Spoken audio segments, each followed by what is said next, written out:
On May 12th, the small country of the Netherlands made up some valor to address Ukraine's resistance as similar to David and Goliath, and also gave a sly remark on Russia, stating that the world knows who emerged the winner from that tale. But the small remark only served to heighten the tensions between the Dutch and Kremlin. This apparent remark was enough for Russia to cut short the gas supply to Amsterdam. And minding the dull future in store, Netherlands is currently doing a volte-face on the European Union, and thus Ukraine stands to lose yet another friend who could boast about the valiant traits of Volodymyr Zelensky. Hi and welcome to TFI Global, the foreign affairs and geopolitical analysis arm of the TFI Media Group. I'm your host Vedika, and if you haven't subscribed to the TFI Global channel yet, hit the subscribe button and press the bell icon to receive all the latest updates. And please install our Apple and Android mobile app. The link is given below in the description. As the war in Eastern Europe reaches its showdown, countries that once pivoted their support on Ukraine are seen leaving in hordes to a much safer zone to evade any kind of Russian threats. Being dependent on Russia by large, the small scenic country of Netherlands had all good reason to not give any kind of remark that may infuriate the Kremlin. But they talked big things that ended up apprehending Moscow. Addressing the Ukrainian parliament on May 12, the Prime Minister of Netherlands said, "It is important that they take advantage of every chance to advance Ukraine-EU collaboration and that they collaborate on recovery and reconstruction in a way that brings Ukraine closer to the European Union." He also suggested that sanctions on Russia must be maintained until Russia's aggression ceases and Ukraine's sovereignty is restored.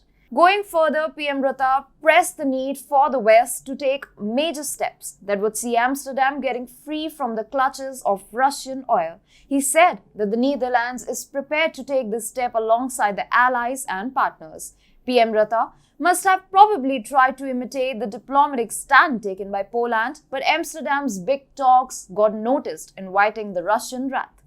In response to the tall talks made by Netherlands at the behest of the United States and EU, Russia widened the plot of the story by halting the gas supplies to Amsterdam with immediate effect. Dutch company GasTerra used to be the buyer of Russian oil from Gazprom, and the contract between GasTerra and Gazprom was meant to end on 1st October. The immediate termination of the contract means that 2 billion cubic meters of gas will not be supplied. Even though fatigued by Russia's new move, Netherlands stayed in its resolute stand against Russia, which made the world go in awe. A small country from Europe is fighting a big fight, and the valor of Dutch got the appreciation and recognition from the global powers. GasTerra said it does not want to comply with Russia's demand from 31st March that unfriendly countries should pay for gas supplies in rubles for fear it could violate EU's imposed sanctions. Opening accounts in Moscow under Russian law and their control by the Russian regime are too great a risk, it added. Unfortunately, the whaler didn't change the things with Russia. With every passing day, Putin was getting his hands on new Ukrainian territory, while it was unrealistic for Netherlands to expect more from EU and NATO, which were lacking behind and refusing to give a helping hand to any of their allies.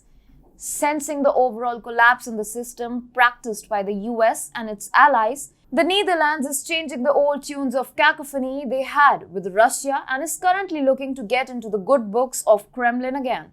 Perhaps the nervousness within them has made them take a new path, which happened with the Netherlands opposing Ukraine's bid to get into the European Union. A perfect U-turn that may give an opportunity for some tensions to happen within the EU.